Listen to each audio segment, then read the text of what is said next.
Começa agora pela TV Novo Tempo mais um programa Evidências na busca de fatos que comprovem a veracidade histórica da Bíblia Sagrada. Hoje, nossa equipe continuará aqui no sítio arqueológico de Betsaida para que você possa conhecer um pouco mais da estrutura dessa cidade e as relações com a Bíblia Sagrada. Você vai se surpreender que muita informação não está relacionada apenas à Betsaida do Novo Testamento, mas também àquela cidade que havia aqui no período do Ferro, ou seja, na época do Antigo Testamento. Temos muita coisa legal para mostrar para você, então não sai daí porque Evidências está só começando.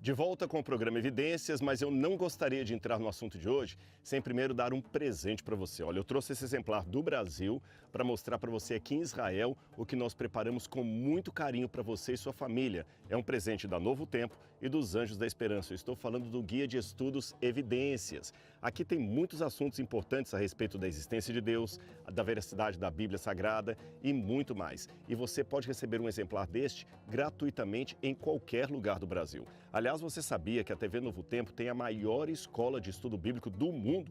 São milhares de alunos que estudam a Bíblia Sagrada através desses cursos que nós oferecemos. E este aqui é o do programa Evidências. Como eu falei, pode ser seu de graça. Ah, como faz para adquirir? Então pegue uma caneta e um papel e anote o número aí. 0 operadora 12 21 27 3121. Você liga no horário comercial ou pode também deixar uma mensagem pelo nosso WhatsApp que aparece na sua tela.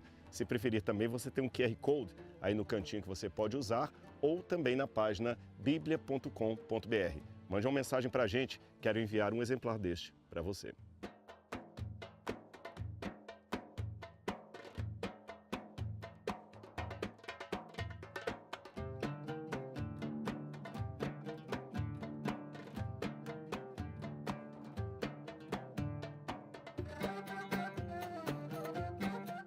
Bom, aqui nós continuamos então com o nosso passeio arqueológico, gente, e há tanta coisa para mostrar aqui que você vai ficar fascinado. Coisas que você nem imaginava em relação à arqueologia. Aliás, se você não assistiu o programa da semana passada, corre depois lá no YouTube, no canal do Evidências NT, assista o programa para você entender até a continuação do nosso bate-papo aqui com o professor Rami Arav.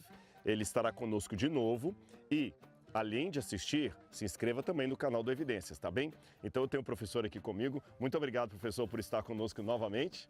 Aqui é um grande prazer.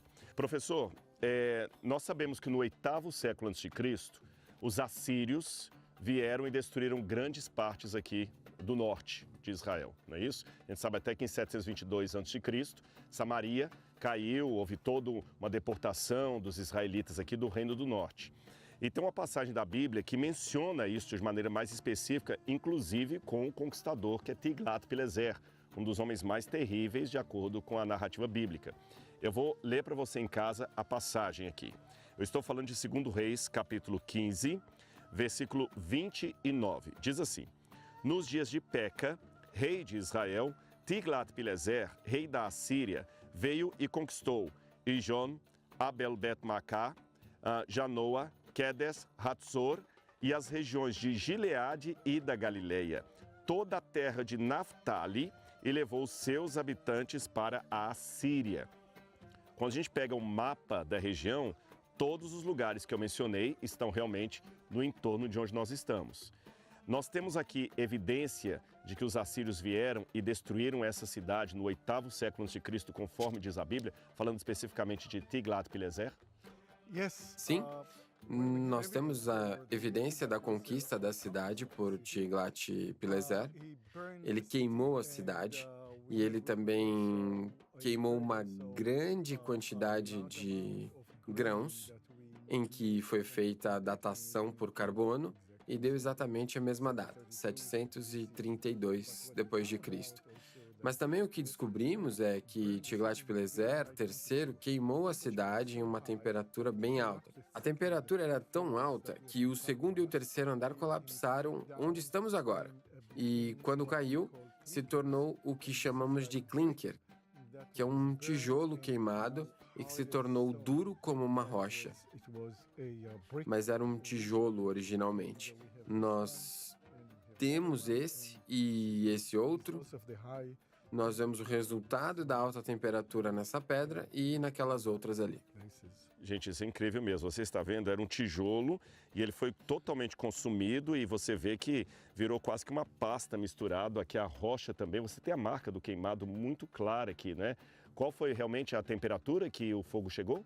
1.500 graus Celsius. Então você pode imaginar, olha como o versículo da Bíblia é ilustrado com o que nós estamos vendo aqui. Fantástico isso. Você está vendo aqui uma parte da Bíblia de maneira material, eu poderia dizer, né? Uma ilustração da Bíblia que nenhum artista poderia fazer, né? Agora, professor, falando em ilustração da Bíblia, você tinha me mostrado também, um pouco antes da gravação, uma construção aqui que lembra como Salomão construiu o templo. E eu sei que está ali, eu quero mostrar para o pessoal de casa. Isso também para ficar claro o sistema arquitetônico daquela época. Vamos ver essa parte? Ok, vamos lá ver.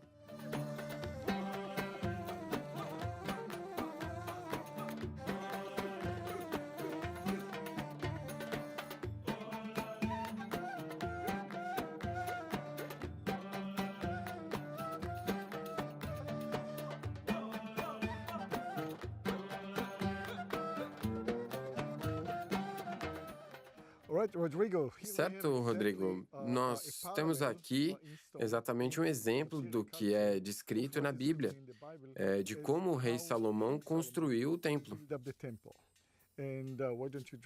Por que você não lê o texto no livro de Reis, por favor?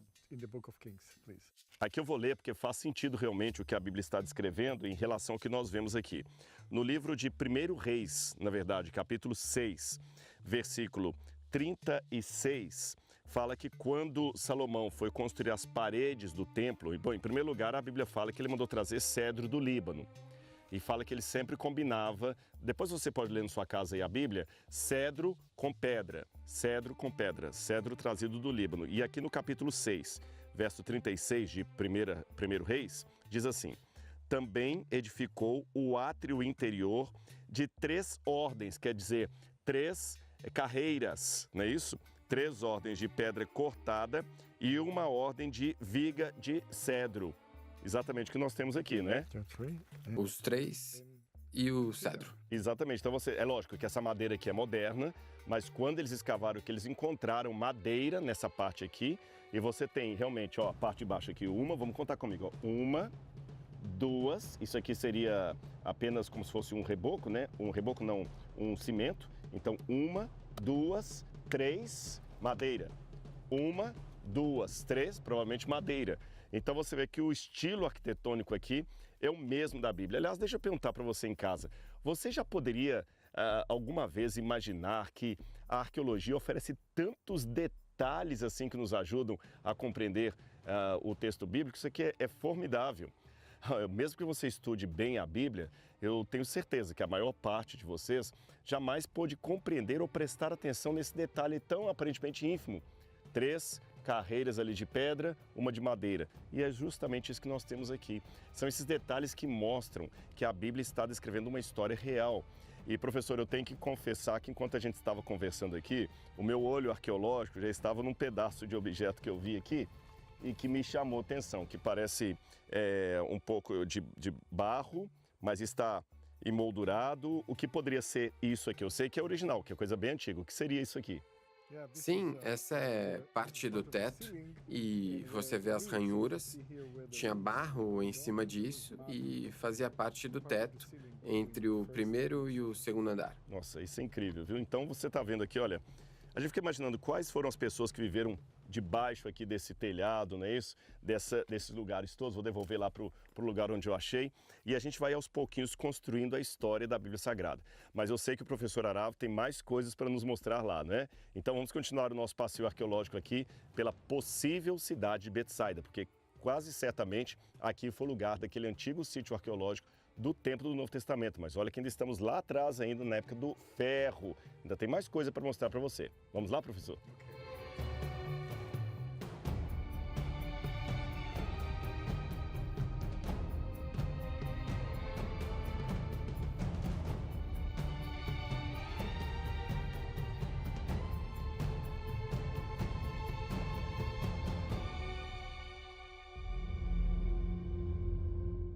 Professor, então eu sei que essa aqui era uma área de sacrifícios, né? Mas especificamente, onde ficaria o altar, onde ficaria o ponto do sacrifício aqui? Sim, esse é um altar de sacrifício onde animais eram oferecidos. Então, os animais eram trazidos para essa área e tinha uma rampa não muito íngreme para os animais conseguirem subir.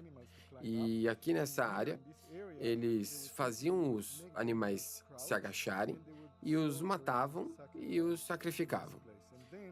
Depois do sacrifício queimado, eles comiam partes e outras viravam carvão.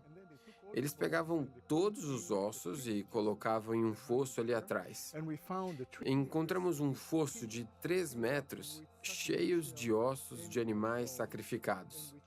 E quando analisamos os ossos, descobrimos que eles estão de acordo com Levíticos 11 e Deuteronômio 14. Ou seja, eles são todos animais kosher, igual na Bíblia. Então, é isso que temos. Então, deixe-me entender, aqui eles sacrificavam animais de acordo com Levítico 11, mas aqui não era um sacrifício israelita. Qual seria a provável razão de povos pagãos, não israelitas, terem, de certa forma, uma lei de animais limpos, sendo que eles não eram israelitas? Ou seria mera coincidência? Sim, eles não eram israelitas, eram arameus e o nome do reino era Geshur ou algo similar. Mas sabemos que não eram israelitas. Eles tinham ligação com outras dinastias e com os israelitas, mas eles falavam outro idioma, falavam o aramaico, enquanto os israelitas falavam hebraico. É interessante ver que ofereciam sacrifício do mesmo jeito, porém, precisamos pesquisar mais para entender os costumes da época. Interessante. Eu já vi algumas informações, eu já vi algumas hipóteses. Alguns pensam que seria porque a religião dos israelitas poderia talvez influenciar esses povos mais do que a gente imagina. Alguns pensam que seria uma má compreensão supor que todos os vizinhos de Israel, todos os cananitas, eram inimigos, que talvez alguns fossem até simpáticos e começassem também a pegar culturas dos israelitas para si mesmos. Já ouvi essa explicação. Já ouvi alguém também explicando que pode ser uma influência de alguma antiga religião monoteísta e talvez até com elementos de comida kasher ou comida limpa, como a gente tem lá em Levítico 11, que já estava aqui mesmo antes dos hebreus. Alguns até apontam exemplos bíblicos como Melquisedeque, que estava em Canaã aqui em Jerusalém, que era um sacerdote do Deus Altíssimo e foi reconhecido por Abraão. Nós temos o sogro de Moisés, que também era sacerdote do Deus Altíssimo, do Deus verdadeiro, foi reconhecido por Moisés. Então, que seria talvez uma religião próxima ao monoteísmo que já estivesse aqui. Agora, eu sei também que existe uma outra ideia que eu queria que o senhor explicitasse mais, que é a ideia de um Deus que estaria acima e um Deus da terra. Poderia explicar um pouquinho para a gente qual seria essa terceira hipótese? Existiam 2 tipos de deuses na história antiga. Existiam os deuses que moravam na terra e iam até o céu, e existiam aqueles que moravam na superfície para baixo, até o centro da terra. Os deuses da parte baixa da terra eram chamados de deuses Kinoni. O termo é o mesmo em grego e em inglês. Já os deuses da terra e Ares tinham responsabilidades diferentes e também dietas diferentes. Os deuses de cima eram responsáveis pelo bem-estar do país e da dinastia real. Eles cuidavam da justiça, lei e ordem. E os deuses de baixo eram responsáveis pela morte e renascimento. A dieta deles também eram diferentes. Os de cima comiam kosher, então ovelha, boi e cabra. Os de baixo comiam porcos, coelhos e cobras. O motivo para isso é que o símbolo da farmácia, por exemplo, é uma caldeira com uma cobra, o que quer dizer renascimento ou cura. Isso viria dos deuses Chtoni. Eles são responsáveis pela recuperação e pela saúde. Então, a probabilidade maior é de que o Deus que era adorado aqui era um de cima, porque não foi encontrado porco, coelho ou qualquer coisa que iria para os deuses de baixo. Agora, professor, nós temos também algumas pedras ali de 4 pontas que mostram, algumas talvez para poder amassar trigo, né, evidenciando talvez o uso de pão também nesse tipo de cerimônia. Essas pedras não estão fora de contexto, elas fazem parte aqui do ritual, correto? Sim, esse é um altar de 4 chifres, que só temos uma parte porque a maioria foi destruída. E temos uma bacia em outro lugar, e temos uma superfície plana usada provavelmente para matar os animais. A bacia era provavelmente para coletar o sangue e o altar era para o sacrifício. E tudo fazia parte do ritual aqui. Falando nisso, encontramos ossos de vaca aqui do lado e que provavelmente eram usados no sacrifício. Olha que interessante. Então eles tinham todo esse elemento, eu falei do pão, ele mencionou também ali aquela bacia para recolher sangue. Então era um ritual muito bem elaborado. Agora aqui essa pedra é que chama atenção claramente porque ela tem um desenho aqui, você falou de um boi, como se fosse um touro, né? E ele está aqui numa posição como se estivesse amarrado ali, preparado para ser abatido. A gente nota que ele está aqui bem assim, encurvado. Qual seria provavelmente o sentido desse animal que está esculpido aqui na pedra? Certamente ela não está fora de contexto. Ela tem relação direta com o que acontecia aqui. Qual a leitura arqueológica que a gente pode fazer desse desenho que está aqui? Certo, o que vemos aqui é um desenho de um touro agachando. Esse é o rosto dele aqui. Tem um chifre, o outro não aparece e o touro está agachando. E por isso não vemos as suas pernas. Mas vemos o rabo e as costas do animal. Então esse é um touro agachado, esperando para ser sacrificado. E provavelmente ficava em pé aqui. Esse era o símbolo do que eles faziam com os animais. E é interessante a prática que eles tinham de pegar os ossos desses animais que eram sacrificados e enterrar ali, né? Uma forma de respeito ao que foi usado em sacrifício. Mas vamos continuar, que a gente tem outras coisas para mostrar para o pessoal em casa, não é isso? Vamos continuar o nosso passeio?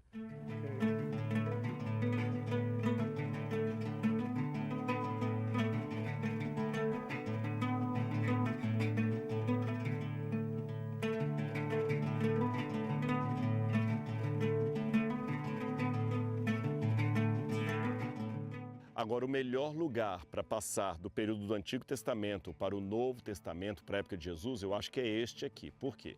Conversando um pouco antes com o professor Arav, ele falou que aqui nós temos um templo, que é um templo antigo, que provavelmente já estava sendo usado desde a época do período do ferro. E ele tem algumas coisas interessantes aqui, porque ele lembra, inclusive, o santuário judeu, porque ele tem 3 partes aqui. A entrada dele está para lá. Você tinha o átrio, você tinha uma segunda parte que lembra o lugar santo e aqui seria a parte mais importante, que corresponde ao Santíssimo. Aliás, este é um assunto que daria um programa Evidências inteiro.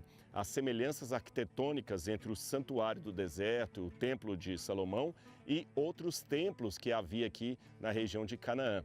Então nós temos aqui as 3 partes. O átrio, o lugar santo e o lugar santíssimo, curiosamente, mas é um templo pagão que existia aqui. Talvez desde o período persa, período fenício, eles já estavam aqui. Agora, curioso que na época do Novo Testamento, tudo indica que Herodes Filipe, filho de Herodes o Grande, chegou a restaurar esse lugar aqui para fazer um novo templo pagão aqui, dessa vez em homenagem a uma outra divindade.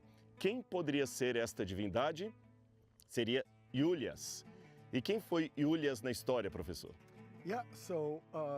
Sim, então, Filipe, o filho de Herodes, o Grande, no ano 30 depois de Cristo, decidiu que ia fazer algo para Iulias, a mulher de Augustus e a mãe de Tibério.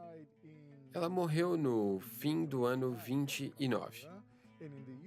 E no ano 30, alguns meses depois, Filipe decidiu renomear o lugar e construir algo em homenagem a ela.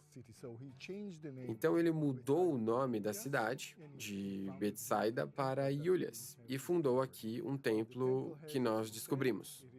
O templo era virado para o leste e tinha 2 espaços e uma coluna lá. E temos também a base da coluna. Talvez seja de lá, mas encontramos aqui. E as paredes e tudo foi bem construído como as obras feitas por Filipe, o filho de Herodes.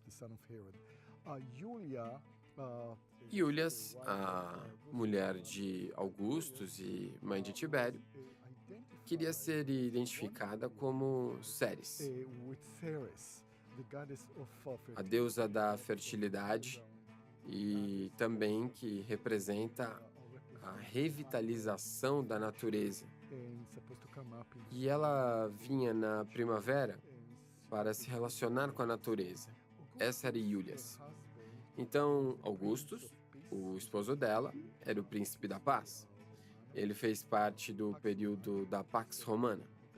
E ela era a deusa da fertilidade, reavivamento e ressurreição. O imperador e sua esposa representavam a ideia religiosa de um príncipe da paz e a princesa da ressurreição. E tudo isso aqui em Betsaida. Então, o que é interessante é que sabemos que Jesus estava aqui na área e não é coincidência que ele veio e curou o homem cego. Ele abriu os olhos do cego para ver a conexão entre Iulias, a deusa que também estava encarregada da ressurreição, e o próprio Jesus. Isso era para dar aos leitores do primeiro e segundo século uma ideia de Iulias e esse lugar e a sua conexão com a ressurreição de Jesus. Ou seja, a mensagem que Jesus e seus discípulos estavam apresentando era, ao mesmo tempo, uma contraposição àquela mensagem que os romanos estavam passando e também os herodianos estavam passando aqui. Era uma propaganda política, né? Agora, é interessante que quem dá essa informação de que a cidade de Betsaida se transformou numa cidade de Iulias é Flávio Josefo. Este seria um dos argumentos que o senhor usaria para dizer que aqui é a cidade de Betsaida? Sim, ok. Isso além de outras informações que temos. E uma delas é a data quando aconteceu. Não sabíamos exatamente quando aconteceu. Até que descobrimos as moedas de Filipe e nas moedas ele diz muito claramente: no meu 34º ano de reinado, que era o ano 32 depois de Cristo, porque ele começou a reinar no 4º ano antes de Cristo, ele disse: eu fundei uma cidade chamada de Iulias e dediquei à mulher de Augustus, que acabou de falecer. Isso foi uma dedicação em memória dela. Agora, professor, você está falando de um templo pagão aqui, que imita o templo de Jerusalém, porque ele tem 3 partes. O que é pior, imita o sagrado, o verdadeiro, mas era pagão e construído por Herodes Filipe para, quem sabe, fazer uma média com os romanos, com Lívia. E eu sei que o povo de Galileia, de acordo com a descrição de Flávio Josefo e o próprio Novo Testamento dá a entender, era um povo muito voltado a revoltas contra o Império Romano, contra os descendentes de Herodes. Muitos líderes de rebeliões judaicas nasceram daqui, vieram da Galileia. Sendo assim, como deveria ter sido a relação entre esse templo pagão de Herodes aqui e os moradores aqui da cidade de Betsaida? Dá para ter uma ideia como seria, quem sabe, a tensão daquele tipo de relacionamento? Essa é uma pergunta muito interessante. Nós temos duas coisas aparentemente muito contraditórias. Temos um templo romano aqui e também vilas judaicas ao mesmo tempo. Nós descobrimos que as vilas eram judaicas, mas também temos o templo romano. O que quer dizer que o templo dos romanos foi imposto pelas autoridades por Filipe. E os judeus não achavam contraditório morar em volta do templo. O templo também tinha sacerdotes e sacrifícios e coisas assim. Os judeus não viam contradição nisso. Durante uma revolta contra os romanos, entre os anos de 66 e 70, os judeus de Betsaida não fizeram parte da revolta. Sabemos disso porque não existem evidências disso. Fogo, nada. Betsaida não era o único lugar que não se revoltou contra os romanos. Cafarnaum e outras cidades também não se revoltaram contra os romanos. As pessoas que se revoltaram foram de cidades mais acima, mas não de lugares ao redor do Mar da Galileia, que continuaram leais ao rei, que, no caso, era Agripa II, que era neto de Herodes o Grande. Então, eles provavelmente viviam em harmonia com eles, e essa pode ter sido a razão de não terem sido destruídos pelos romanos. A gente lê também em Josifas que os romanos construíram um acampamento perto do Mar da Galileia. Era para guardar o caminho para as cidades que se revoltaram na região. Mas aqui não, eles mantiveram boas relações com todos. Aparentemente, parece ser assim. Nossa, todas essas informações dão um quadro muito amplo para o contexto do Novo Testamento. Mas, de novo, pessoal, nós falamos muitas coisas, trouxemos muitas informações e o tempo do Evidências de hoje está acabando. Então, nós vamos fazer o seguinte. Eu vou convidar o professor para estar conosco de novo na semana que vem, porque eu ainda quero mostrar para vocês a parte do Novo Testamento da cidade de Betsaida. Você quer conhecer as casas daqueles que moravam aqui na época de Jesus e talvez até de alguns dos primeiros discípulos de Cristo? Então, não perca o programa Evidências da semana que vem. Eu conto com você. Um grande abraço e até lá.